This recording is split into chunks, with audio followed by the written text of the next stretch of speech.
Bate-papo das 6. Oferecimento Uniscan, diagnóstico por imagem. Rio Doce Radiologia. Unicor. Conquiste e proteja seus bens com a Pagoto Corretora de Seguros e Consórcio. Seguro e consórcio de tudo para todos. Peça sua cotação. Medicina de primeiro monte em Linhares é na Unicor, um centro avançado de diagnóstico por imagem e fisiologia endovascular, acreditado para tratamento de TAV. Somos especialistas em angioplastias complexas e tratamento do infarto agudo do miocárdio, além de diversos procedimentos de neurointervenção, com equipamentos de última geração e uma equipe altamente qualificada. A Unicor é referência no tratamento de oclusões coronarianas crônicas. Unicor, unidade do coração do Espírito Santo. Sua vida é feita de momentos. Momentos em família, momentos de sonhos, momentos de conquistas, momentos de realizações. E para todos os momentos você pode contar com a Pagoto Corretora de Seguros e Consórcio. Há mais de 25 anos, parceira das melhores operadoras de seguro e consórcio do país. Pagoto Corretora de Seguros e Consórcio. Seguro e consórcio de tudo para todos. Centro Linhares. Ligue 3371-2000 e peça a sua cotação.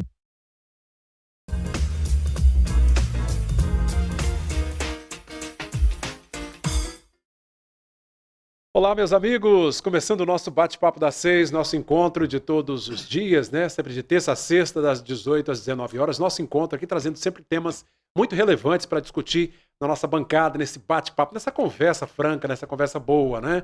Você de casa interagindo conosco aqui também na sua rede sim de televisão para toda a região. Vamos dar um pulinho lá fora antes de cumprimentar os nossos convidados. Vamos ver como é que está o trânsito lá fora.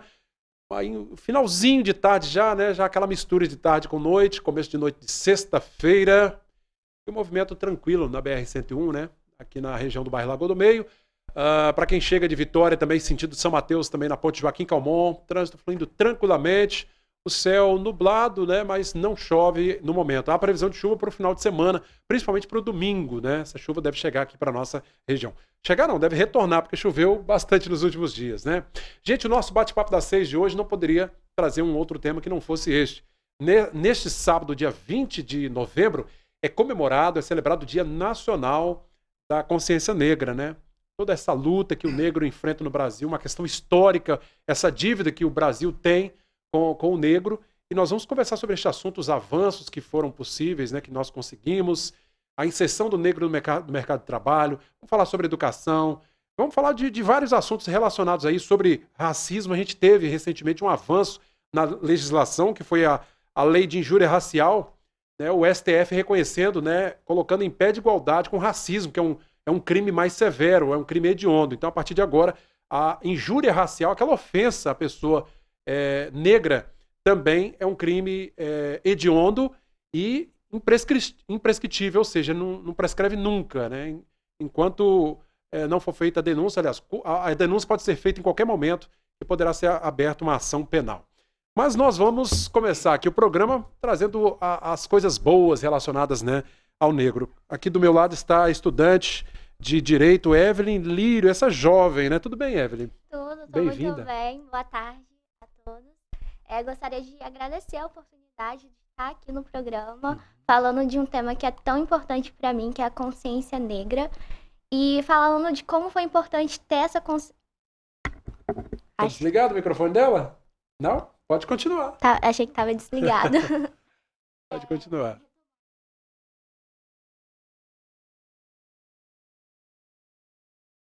Aham. Acho que agora está desligado. Ligou agora, né? Tá certo. Continua? Ok? Tá certinho. Que bom, Evelyn. Então vamos papear um pouquinho, falar. A Evelyn já está no 7º período, né, do curso de Direito da Faceli. Olha que bacana, né? E o nosso querido professor Pereira, que participa conosco. Daqui a pouco tem a professora Valdinéia Adão também, que estará conosco aqui. Pereira, bem-vindo.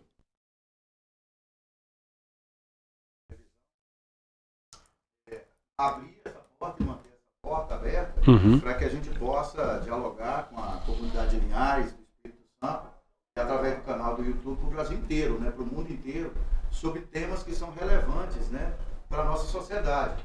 Para que a gente tenha uma sociedade, um ambiente social... Pereira, liga o seu microfone também, está desligado. Ligou agora? Agora sim, né? Tudo certo? O da Evelyn também tá ligado? Então vamos acertando aqui no... Evelyn. Tá desligado, então. Agora tá ligado? Tá ligado. Então ligado o meu também. É assim mesmo, né? Ao vivo acontece dessas coisas, né? Tava ligado, desligando, mas vamos continuar. Então, Pereira, é um tema que a gente não poderia se furtar de trazer para a bancada. Repetindo aqui, né? Meu microfone desligou. Primeiro, parabenizar e agradecer a Rede Sim Televisão, né? E o programa Bate-Papo das 6, a gente vai ter também, nós já fizemos a edição do programa Sim para a Literatura, sobre a questão do Dia Nacional da Consciência Negra. Próximo sábado a gente vai fazer também uma nova edição, a gente vai comentar no final. Ou manter essa porta aberta para que a gente possa dialogar com a comunidade, né? E contribuir para essa tomada de consciência sobre um tema que é tão importante para a nossa sociedade. Afinal de contas, o negro, o pardo, que é declarado pelos dados oficiais do IBGE, compõe 56% da a maioria da população brasileira, né, segundo o IBGE. Ela chegou, professora Valdinéia Adão, conseguiu vencer o trânsito, né? Que tá tenso, né? O trânsito. Daqui a pouco ela entra na tela aí, né? A gente vai conseguir bater um papinho. Ah, tá lá, tá na tela já. Tudo bem, professora? Bem-vinda. Obrigada. Tudo bem? O trânsito tá tenso. Tá tenso. Metropolitana, né? Exatamente. Professora Valdinéia Adão com um link novíssimo, né, professora? Exatamente. É um visual para o mês da consciência negra. Ficou lindo. Toda a identidade do negro. Gente, antes da gente entrar um pouco mais a fundo, né, nessa questão dos avanços, né, Valdinéia, que a gente teve ao longo das décadas, caminhando assim devagarinho, né? Aquele passinho tão curto, né? Parece que é um passo tão pesado de dar nesses avanços de abertura do mercado, de reconhecimento da importância, né, do negro no mercado de trabalho, enfim. Mas vamos falar um pouquinho dessa experiência da Evelyn, né? Que já é essa jovem, 22 anos, né, Evelyn? 22 anos já tendo aí já está no 7º período do curso de Direito. Como é que foi para você conseguir uma vaga numa faculdade pública, Pereira, que a gente tinha, na realidade, no passado, essa era uma dificuldade ainda maior para quem é negro, né? Eu digo, essa questão de ter ingressado na vida acadêmica, de achar que isso é importante, como é hoje na minha vida, começou muito antes, e o espaço educacional de debate, de inclusão da pessoa negra foi muito importante. Porque até o meu ensino fundamental, eu estudava em uma escola pública municipal, e aí no meu último ano do ensino fundamental, alguns servidores do IFES foram até a minha escola e anunciaram o processo seletivo.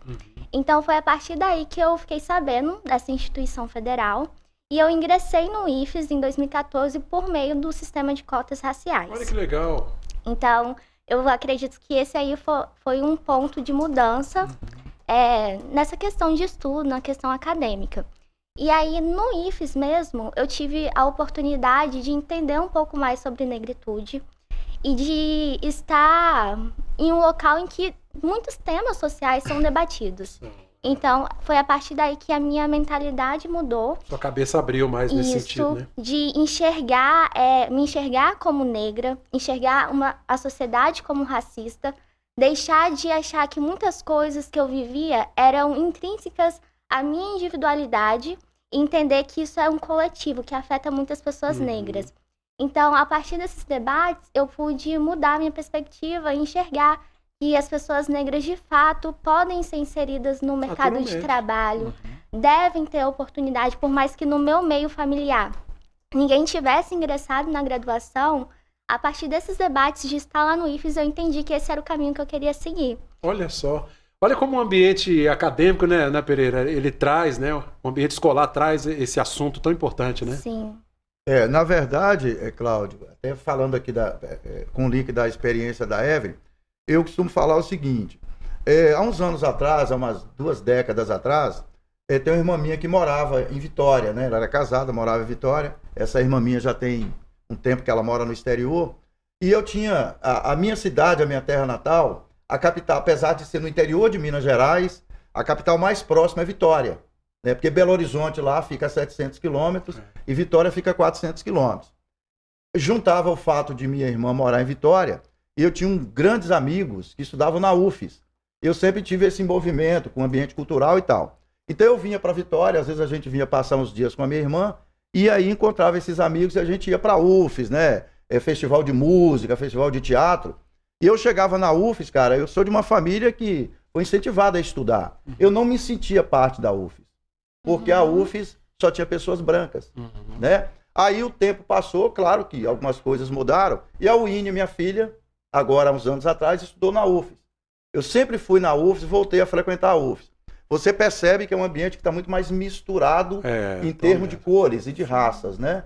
Então, assim, a oportunidade, a gente vai ver a professora Valdineia no ambiente da educação, a professora Joana, professora universitária, o Vinícius, que é um advogado, que a gente vai ver um depoimento dele aqui, o Gabriel, que participou, que cineasta, produziu, né? Produtor, cineasta, né? Que produziu A Coisa Tá Preta, o documentário. São pessoas que, pelo fato de terem estudado, a Evelyn, que participou do documentário. Eu estudo com o Gabriel, somos da participação bem bacana. São pessoas hoje que conseguem formar opinião e são referências para meninos e meninas negras, né, que muitas vezes não se veem diante dessas referências. E isso é fundamental. Isso traz um incentivo, né, professor? Porque assim, o Pereira falando aqui, isso foi há quantos anos, Pereira, essa questão desse contato com a UFES? Há 20, 30 anos? Há uns 30 anos uns 30 atrás. anos. 30 né? anos. Quer dizer, ele não se via Eu naquele não me ambiente, via na né? UFES. Então assim, olha a situação, né, que nós vivíamos. Pois é, e eu tô aqui escutando a Evelyn falar, o Pereira falar, e assim, essa semana eu vi um depoimento da Djamila Ribeiro, que é uma autora negra, né, que vocês, acredito que vocês já conheçam, assim, ela é fantástica nas colocações dela. E gostei muito daquilo que você falou, Evelyn, porque é o que ela chama de lugar de fala. Sim. O negro precisa primeiro se conscientizar de quem é ele e do seu lugar na sociedade, do papel que ele pode desempenhar, e então assumir o seu lugar de fala. Porque quando ele assume o seu lugar de fala, ele mostra para a sociedade que ele está ali, que ele tem direitos, que ele pode buscar um lugar ali. Mas é aquela questão. O lugar de fala é importante porque você precisa falar o que você sente, o que você quer de fato. Porque se você não fala, a sociedade vai entender que está tudo bem. Ou alguém vai falar por você, né? Ou isso aí, você vai perder o seu direito de voz e alguém vai falar o que você deve fazer ou aonde você deve ficar.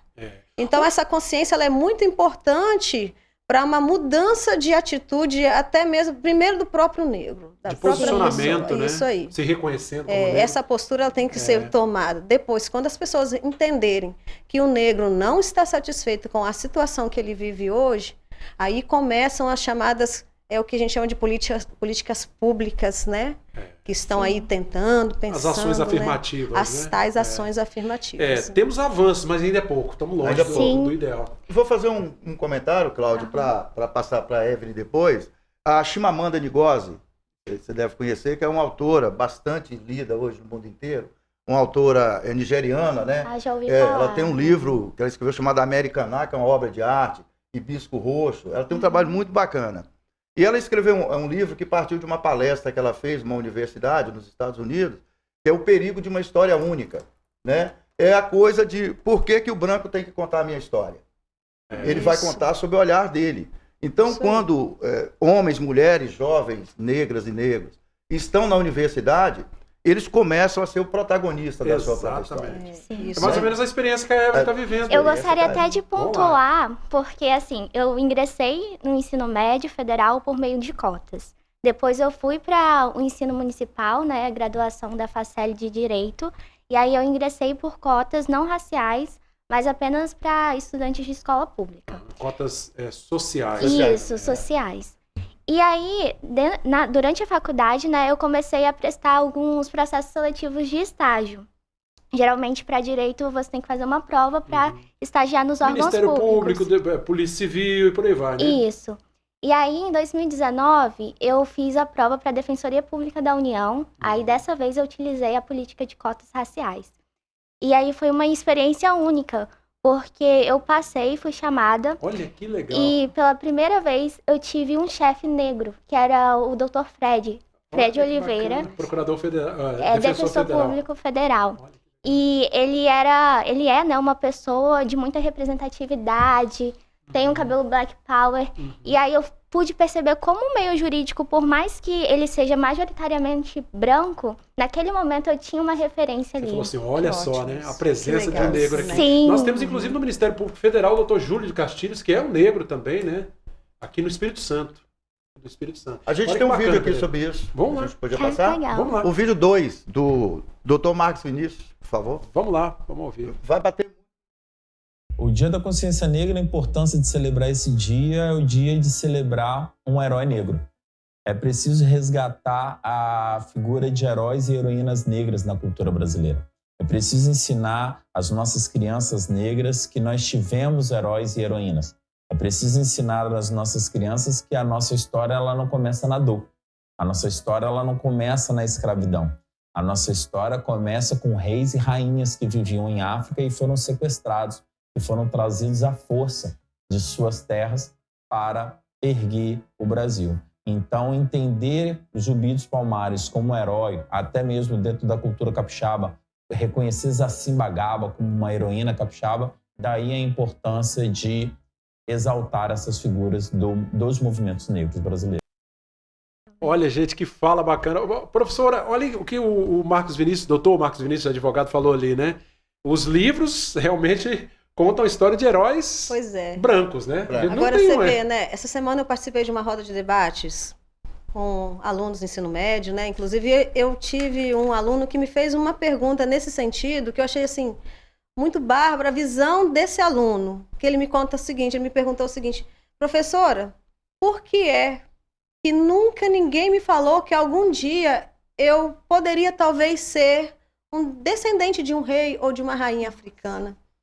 Por que esconderam essa parte da história de mim? Eu fiquei sabendo muito recentemente, lendo alguns livros. Né? Então, essa questão do que o Pereira falou também, a história, essa que a gente conhece inicialmente ali, ela foi contada pela ótica de uma classe que, essa classe dominante que formou a história, que fez a história.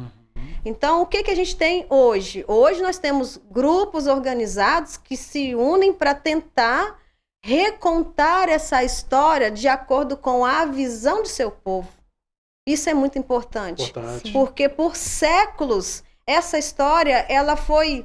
Eu não posso dizer que ela foi escondida ou que a versão dos fatos ela é mentirosa. Simplesmente é a ótica de quem está contando.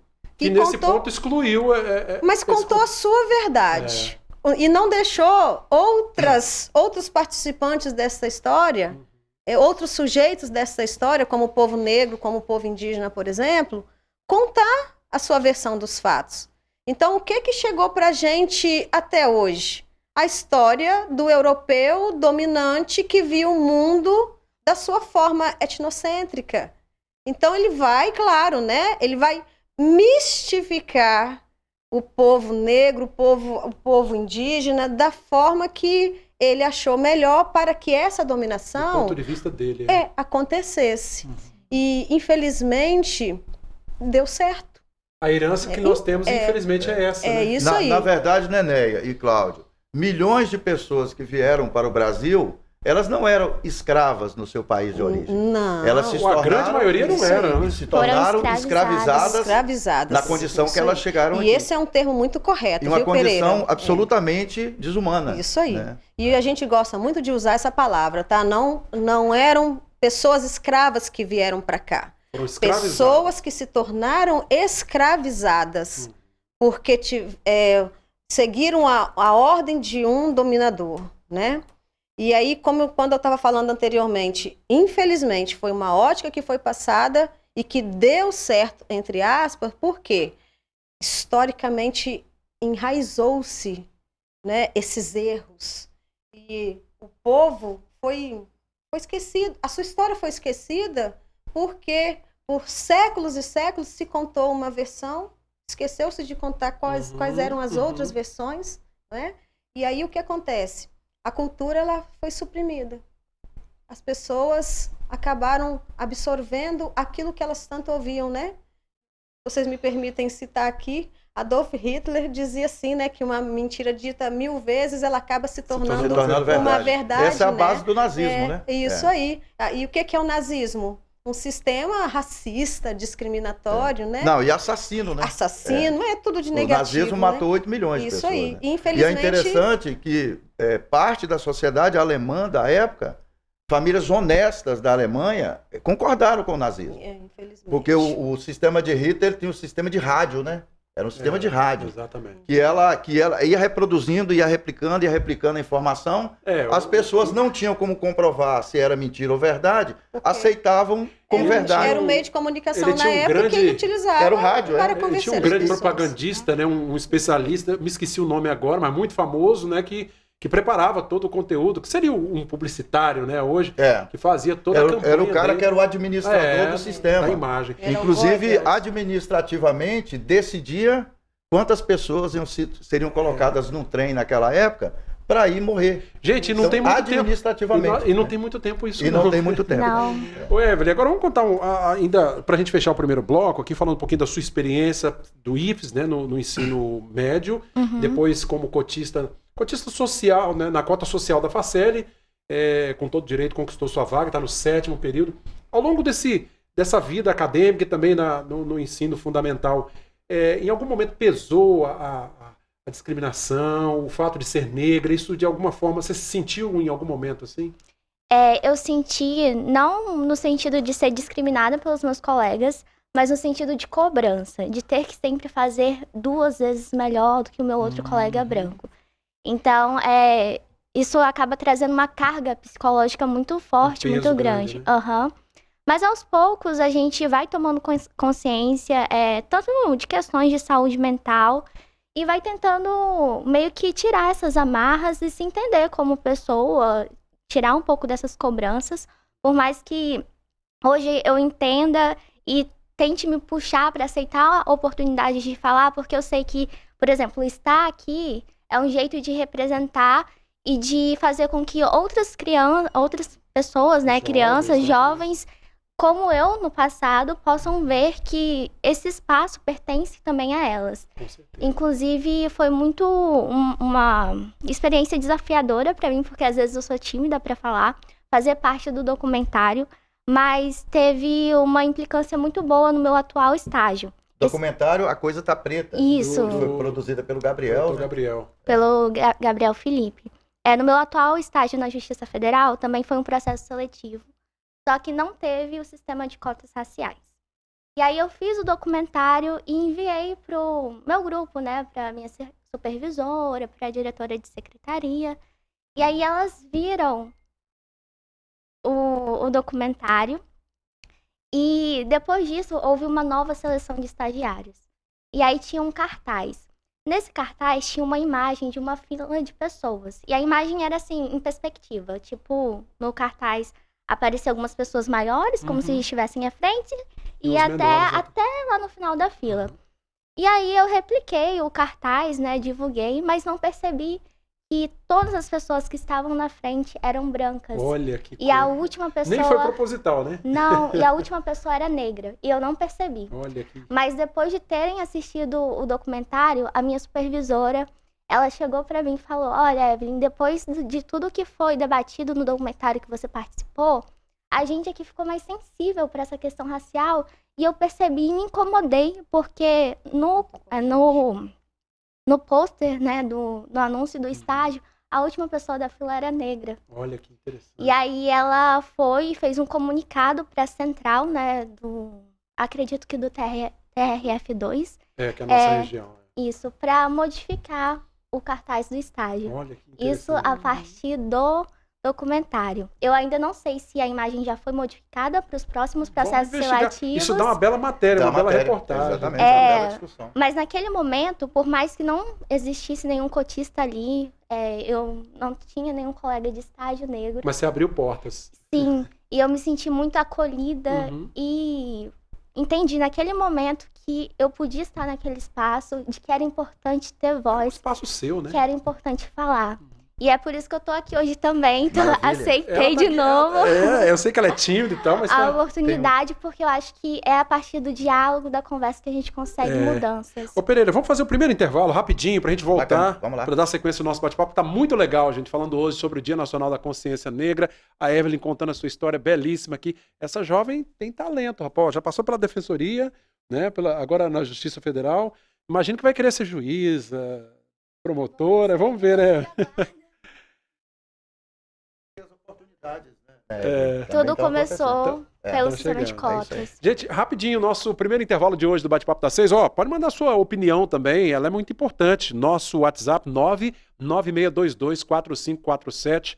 Mande aí sua mensagem pra gente colocar aqui, tá bom? Sua opinião é muito importante, participe conosco. Voltamos daqui a pouquinho.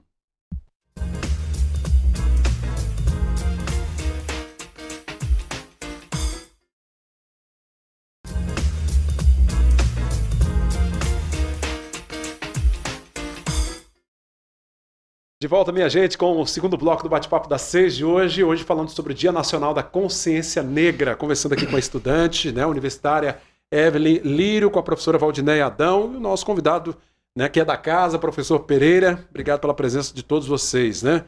A gente foi para o intervalo falando aqui, né, dessa evolução da Evelyn, a inserção dela no ambiente acadêmico, escolar. Pelo jeito, te amadureceu muito, né, Evelyn? Sim. Tô vendo que você é uma jovem, uma cabeça boa, madura. É isso? Sim, contribuiu bastante. O ambiente acadêmico em si faz a gente pensar sobre todas as questões da sociedade, né? Desde temas mais simples até mais complexos.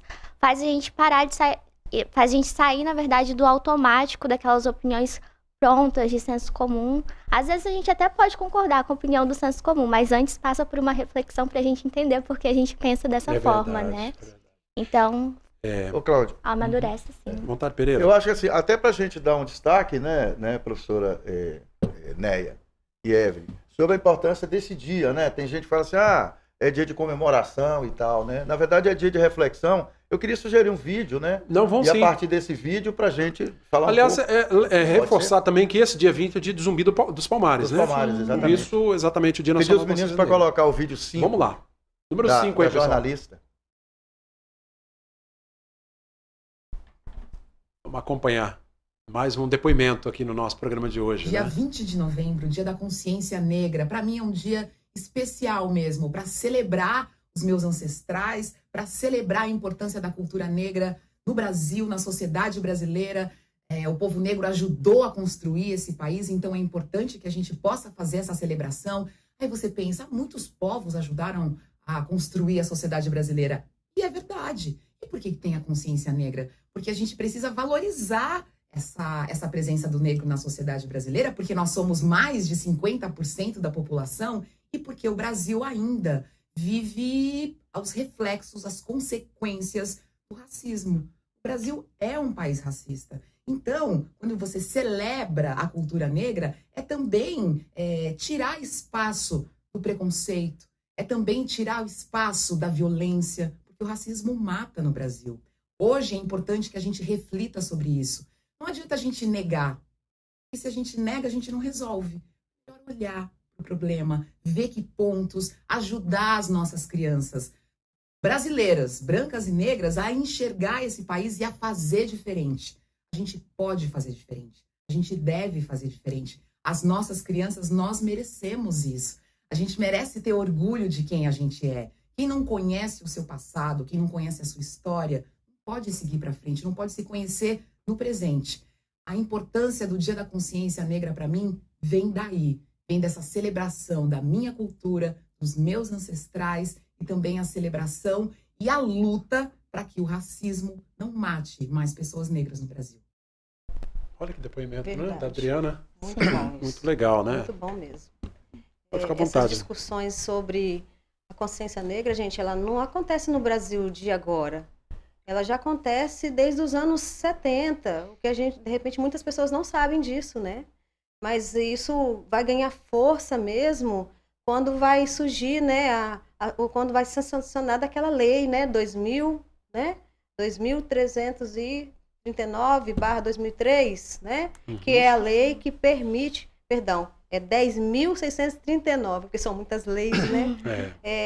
/barra 2003, foi sancionada em 2003. Porém, efetivamente, essa lei, ela começa mesmo a ser trabalhada em 2010.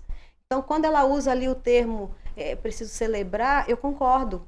Nós temos muito que celebrar, porque hoje a gente vê que as pessoas trabalham essa lei não mais tanto com aquela obrigatoriedade, porque quando ela surge, a gente ouvia comentários, né? Mas agora eu tenho que parar meu conteúdo para poder trabalhar isso, e hoje as pessoas conseguiram assimilar isso de tal forma, trazer isso para dentro da prática, né? Eu falo como educadora, então a gente vê que as pessoas conseguem trabalhar isso com mais naturalidade. Acaba se inserindo no conteúdo de forma natural, isso né? Aí. E o que a gente vê também é que não deve ser trazido como obrigatório, porque consciência negra não se trabalha só no dia 20 de novembro. É o ano todo, é o tempo inteiro, né? É o tempo todo, e quando você vê algo que está errado, alguma prática, alguma coisa errada, é você ter atitudes não racistas, é você se acostumar com isso, porque como ela disse aí no vídeo, nós vivemos num país racista. Infelizmente. Democracia racial, isso aí é utopia. Isso não existe, não. Então a gente tem que realmente desbravar isso com atitudes no nosso dia a dia. E ela colocou algo importante ali, Pereira, que é assim, quando você se mostra, né, se coloca, você esvazia aquele discurso, né, da discriminação, né? Sem agressão, sem brigar com ninguém, né? Isso aí. Se posiciona, né? A Evelyn é um de tantos outros exemplos que a gente já consegue perceber no nosso dia a dia. A Evelyn é um exemplo importante, né? Porque você tem reconhecimento da sua raça, da sua origem, né? A oportunidade surgiu para você, como está surgindo para outros meninos, outras meninas, e você está aproveitando para aprender, né? Para se desenvolver intelectualmente e para se posicionar.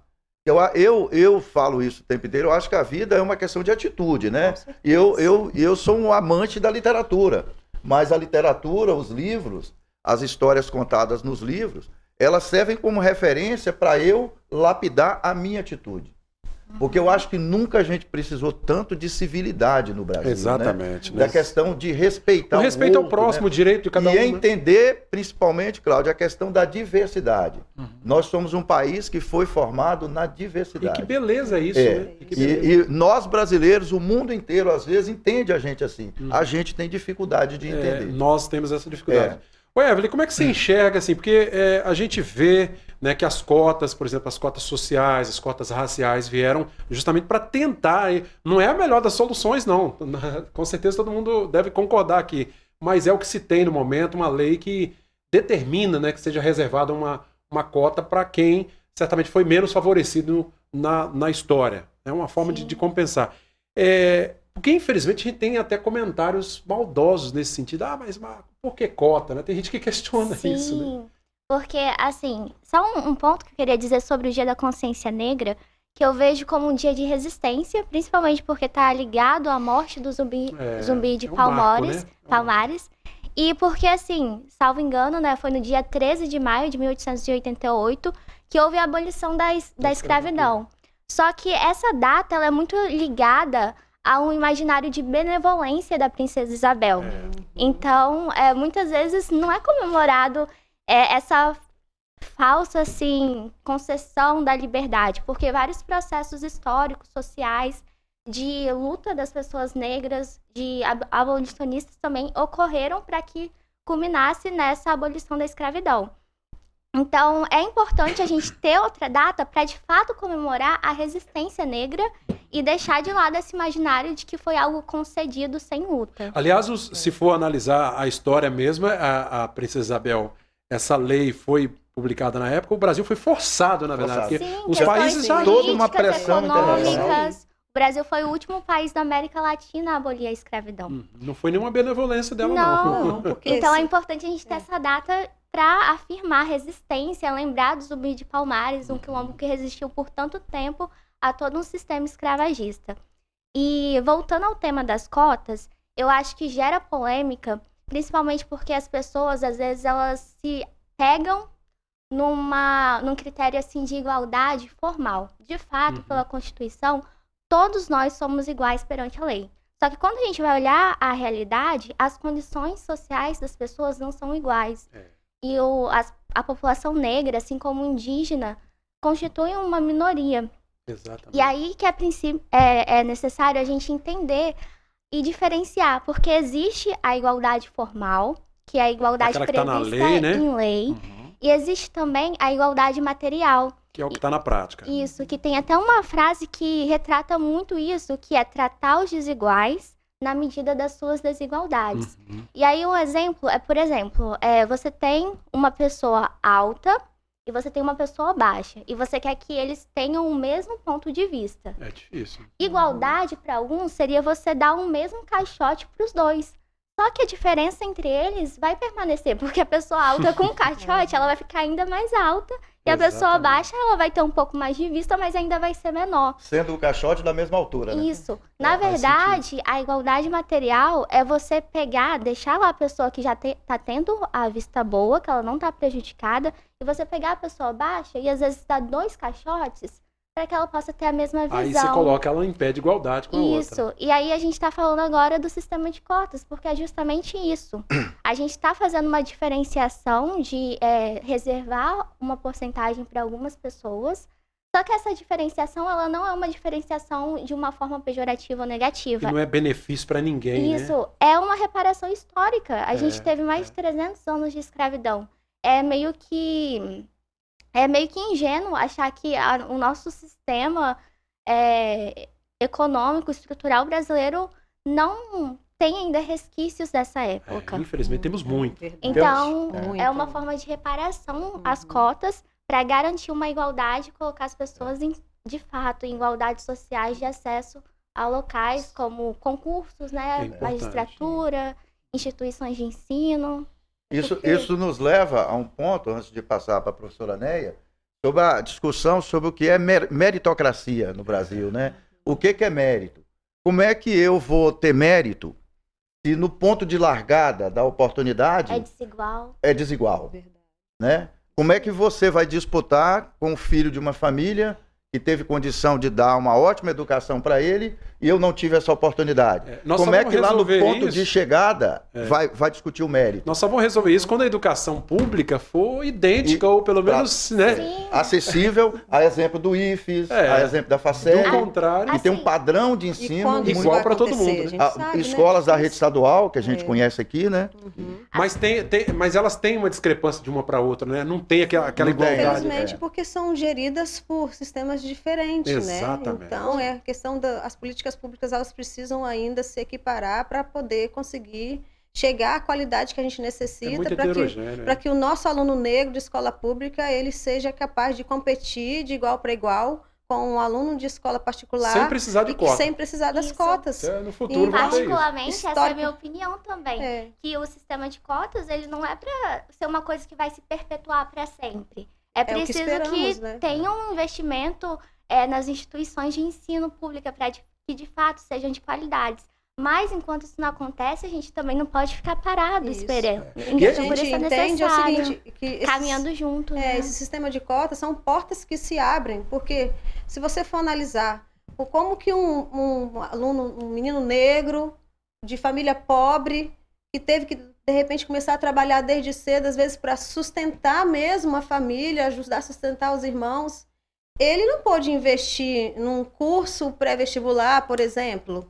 Então, o que acontece? É muito diferente quando você vê um jovem branco de uma situação social melhor, que toda a vida ele conseguiu só estudar. Então, ele vai ter pais que vai dar o apoio para ele não precisar trabalhar e se preparar para um vestibular. E aí a gente entra naquela questão. Você vê as universidades públicas hoje. A universidade pública subentende-se que elas foram criadas para quem? Para a sociedade, né, menos privilegiada, que são negros e pobres nesse país. E é invertido. Mas é isso que acontece. Não é.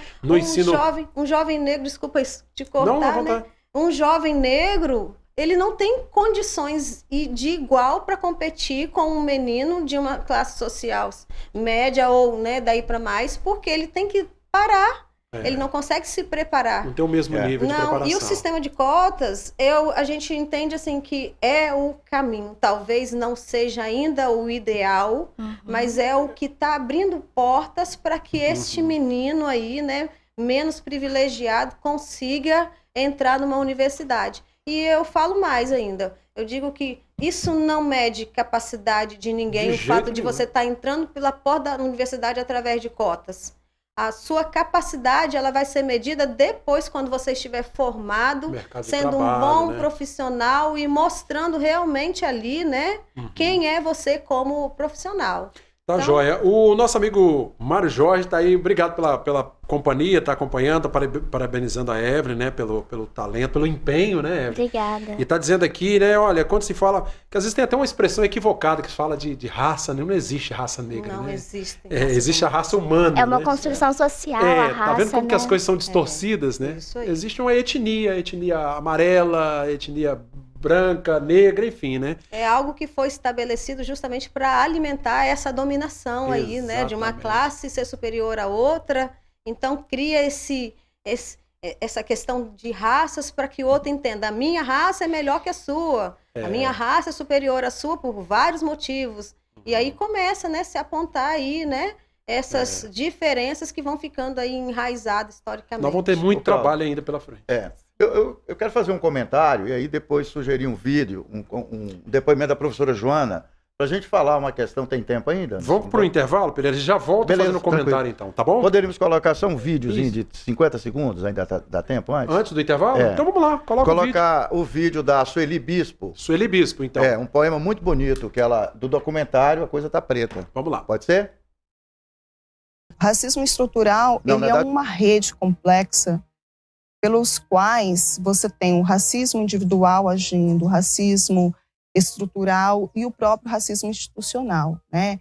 São as várias maneiras, mecanismos pelos quais o Estado, a sociedade, representado aí pela burguesia, pelas pessoas brancas que estão no poder, agem para dificultar a ascensão do povo negro.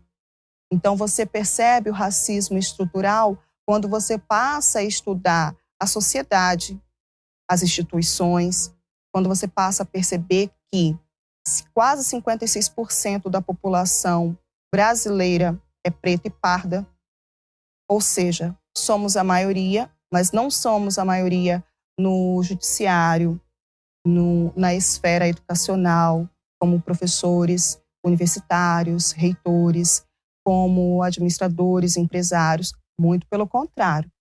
Esses cargos de poder e de dinheiro, de riqueza, eles são ocupados por pessoas brancas. Na verdade, essa é a professora Joana, que também fez um belíssimo comentário. Exatamente. Né? Dá tempo ainda antes do intervalo? Sim, faz o comentário então, em cima do que ela disse. Na verdade, pessoal, eu acho importante colocar isso aqui pelo seguinte. Aqui é a professora Valdinéia, eu acho que dessa turma aqui tenho mais idade, né? É Cláudio e Evelyn. Nenhum de nós aqui foi escravo. Nós não vivemos em regime de escravidão. Então as pessoas às vezes colocam assim, mas esse pessoal fica com mimimi, né? Reclama de tudo. Agora fica se vitimizando, né? E agora todo mundo quer ter direito a tudo. Na verdade, pessoal, a gente tem que quebrar isso, né? Nós não vivemos no regime de escravidão, mas nós somos consequência de um regime que não foi acertado no país. E a maior parte da população pobre do Brasil, segundo as estatísticas oficiais, é composta pela população de pretos e pardos.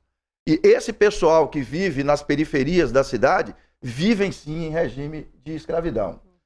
Hoje nós temos 107 milhões, pelos dados oficiais, 107 milhões de pessoas, hoje, em 2021, agora, 107 milhões de brasileiros que estão tendo alguma dificuldade de acordar de manhã e colocar comida para os filhos na mesa para comer. Sim.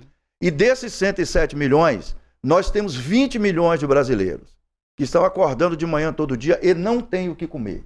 Nós vimos aí a divulgação de reportagens, pessoas atacando o caminhão de lixo, para pegar sacola de lixo, para pegar coisa para comer, pegando osso para fazer caldo. 83% dos 20 milhões de brasileiros que estão passando fome são pretos e pardos.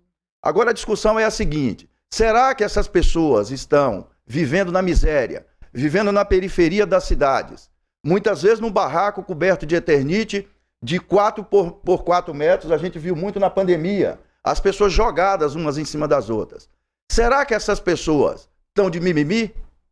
Ou elas estão vivendo uma realidade socioeconômica que é histórica e que precisa ser revista? Não é mimimi. Ninguém passa fome porque está com mimimi. Né? Ninguém vive na base da pirâmide social tendo os piores salários, as piores ocupações, porque isso é mimimi. Isso é real. Nós só mudamos uma realidade se a gente entender que nessa realidade tem um problema. A professora Valdinéia falou uma coisa interessante. Às vezes fica todo mundo calado. É como se tivesse tudo bem. E não está tudo bem. bem. Não é uma realidade. Não está tudo Era bem. isso, cara. Obrigado, Pereira. Falar para incomodar. Obrigado. Para incomodar. E falar e agir, né? A Evelyn é um exemplo clássico disso aqui. Gente, bacana o nosso bate-papo de hoje. Temos poucos minutos, vamos para um rápido intervalo. Daqui a pouquinho voltamos com os minutos finais, né? Fazendo um fechamento de todo esse programa, um programa especial de hoje, o Dia Nacional da Consciência Negra, neste sábado, dia 20. Mas é o ano inteiro que tem que celebrar, viu? É isso aí. Toma posse. Vamos lá, vamos para um intervalo, voltamos já já.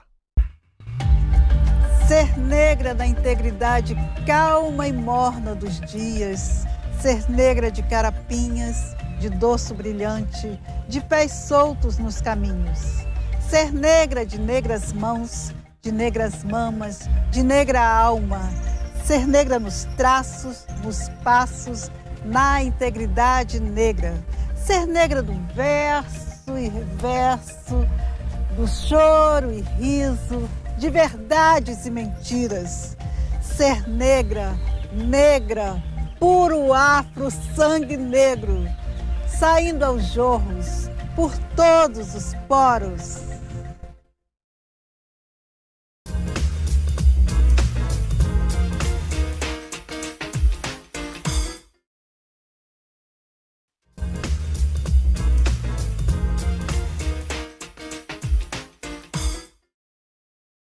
Afinal, de que cor será sentir?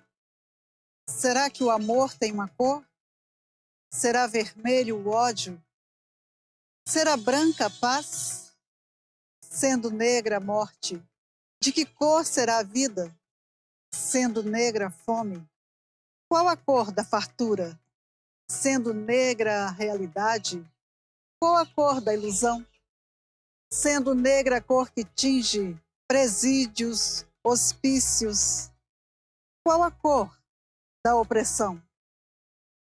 Olha que bacana, né? A Sueli, ó, uma atriz capixaba, renomadíssima, né, Pedro? Exatamente. É interessante essa fala da Sueli. Eu li uma reportagem, uma matéria recentemente, falando, por exemplo, sobre o aumento dos suicídios, né? Que isso foi muito acentuado, ou a vontade de cometer suicídio por adolescentes e jovens, né, na periferia do Rio de Janeiro. E isso está se ampliando, por exemplo, em meninos e meninas negros. A gente fala pretos, né? Por quê? Porque eles não se sentem reconhecidos. São maltratados pela polícia, nos lugares de fala, de manifestação bacana, positiva, não tem espaço. Na mídia aparecem sempre de uma forma negativa, né? Eu fui assinante da Gazeta, do jornal Gazeta, do jornal impresso, desde 1998 que eu vim para o Espírito Santo.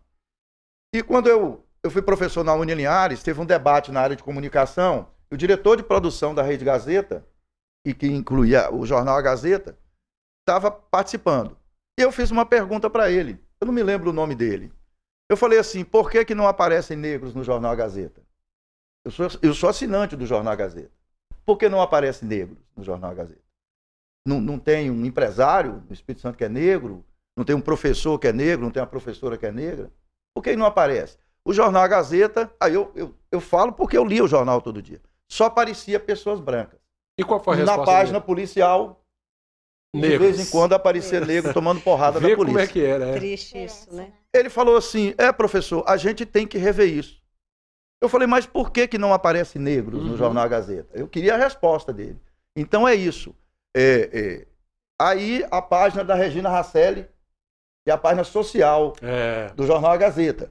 Um dia eu assisti um depoimento da Regina Rasselli que como é que era selecionado o perfil das pessoas que apareciam na parte social do jornal. Na minha coluna só aparece gente bonita. Eu perguntei para ela, por que não aparece pessoas negras na sua coluna? Não tem nenhum negro bonito, nem uma negra bonita.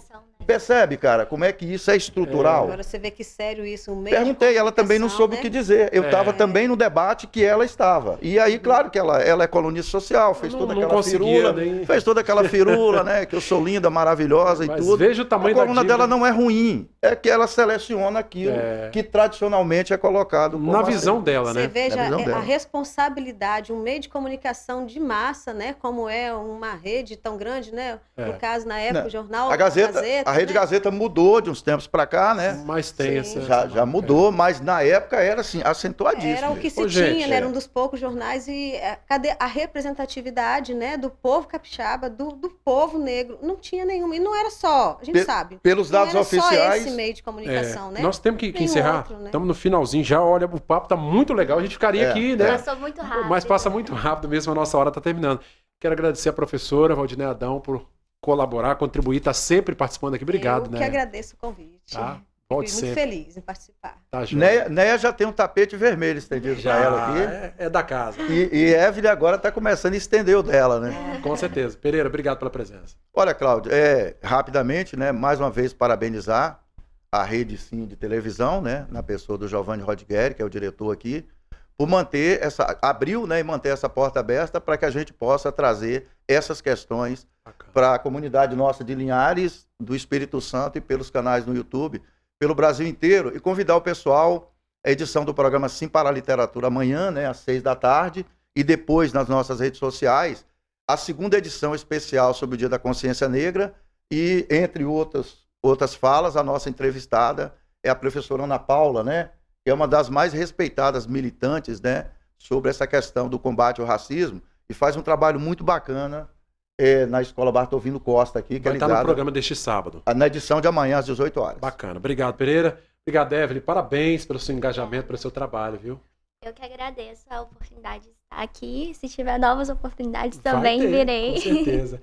Será certamente uma grande representante, né, do movimento negro também no judiciário. Esperamos aí, quem sabe, uma juíza, delegada, enfim, sabe lá Deus o quê. Sim, vamos ver o que o futuro aguarda. Eu sempre falo assim, porque cada vez mais eu tenho ficado consciente de que existem possibilidades e que as portas, os caminhos estão aí para serem percorridos, portas abertas, e é nessa direção que eu vou. Tá joia. Parabéns. Obrigada. Você abriu muitas portas, viu?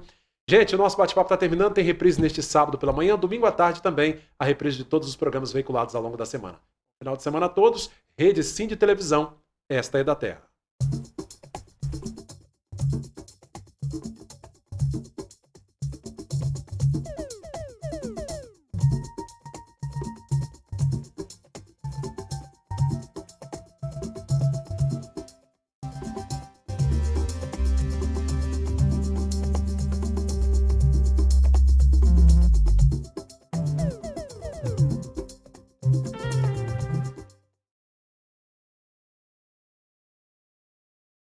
Bate-papo das 6.